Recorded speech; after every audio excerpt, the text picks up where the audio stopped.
تو دوستان گرامی قدر، آؤ آج ہم نے اپنی منمانیوں کے انداز اپنا لیے، ہم نے ولی اسے چن لیا جو ہمارے کام کاج آ جائے، جو تویز گھنٹوں کا کام کرتا ہو۔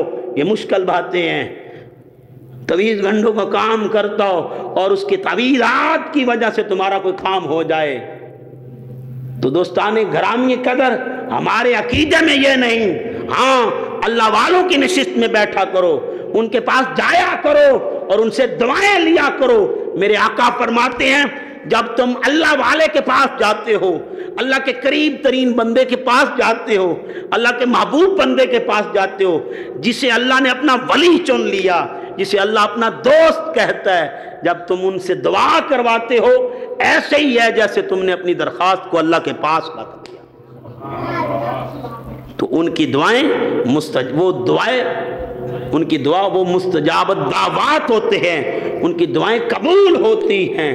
تو دوستان گرامی قدر، آج میں ایک واقعہ سن رہا تھا، ایک اللہ والے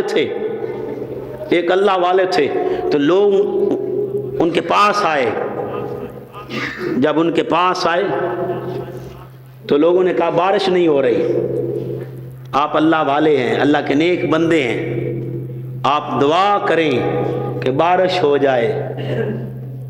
انہوں نے اپنے سر سے ٹوپی اتار دی اور اپنے ہاتھ پہ رکھ دی، یا اللہ میرے پردے جس طرح پہلے چھپایا ہوا ہے اور میرے عیبوں پر پردہ ڈالا ہوا ہے، یا اللہ لوگوں کے سامنے ننگا نہ کر۔ یہ مجھے اچھا سمجھ بیٹھے ہیں، یہ مجھے نیک سمجھ بیٹھے ہیں، یہ جان بیٹھے ہیں کہ میں نیک ہوں، اس لیے مجھ سے دعا کروا رہے ہیں۔ یا اللہ تو میرے ایک ایک عیب کو جانتا ہے، تو میرے ایک ایک عمل سے واقف ہے، تو میرے گناہوں سے واقف ہے۔ یا اللہ میں تیری بارگاہ میں دعا کے لیے ہاتھ اٹھائے ہوئے ہوں، یہ لوگ کہتے ہیں میں نیک ہوں، یا اللہ جس طرح پہلے میرے عیبوں پر پردہ ڈالا ہوا ہے اس طرح آپ بھی ڈالے رکھ۔ تو عزیزان محترم، چھم چھم بارش برسنے لگ پڑی، چھم چھم بارش برسنے لگ پڑی۔ تو ذہن نشین کر لیجئے، یہ تو اللہ نے عیبوں پر پردہ ڈالا ہوا ہے، لیکن جو اللہ والے ہیں جب یہ آشکار ہوا تو انہوں نے کہا یا اللہ اب لوگ یہ سمجھ بیٹھیں گے کہ میں نیک ہوں، مجھے اپنی دنیا سے اٹھا لے۔ اب آشکار ہو گیا، یہ ظاہر ہو گیا ہے، لوگ سمجھیں گے کہ میں نیک ہوں، کہیں لوگ گنہگار میری وجہ سے نہ ہو جائیں اور میری وجہ سے گناہ کا مرتکب نہ ہو جائیں۔ آؤ دوستان گرامی قدر، وہ شاعر نے کیا خوب کہا، الٹی چال چلتے ہیں دیوان گانے عشق، نظر بند کرتے ہیں دیدار کے لیے، ان کی چالیں الٹ ہوتی ہیں۔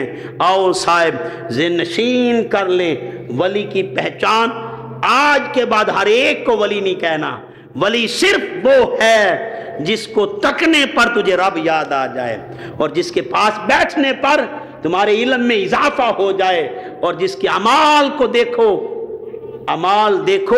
تو تجھے آخرت کی یاد آئے۔ تو سمجھ جانا یہ وہ لوگ ہیں جن کے پاس بیٹھنا سب سے بہترین ہے، ان کی نشست میں بیٹھا کرو۔ یہ حضور سید عالم صلی اللہ علیہ وآلہ وسلم تلقین فرما رہے ہیں، سب سے بہترین ان کی نشست ہے۔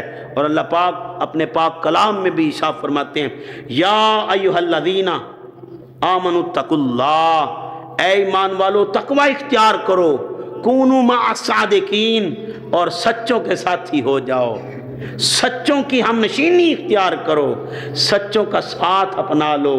جس نے جو سچوں کے ساتھی ہو جائیں ایسے ہی ہے جیسے انہوں نے اللہ والوں کا ساتھ مل گیا۔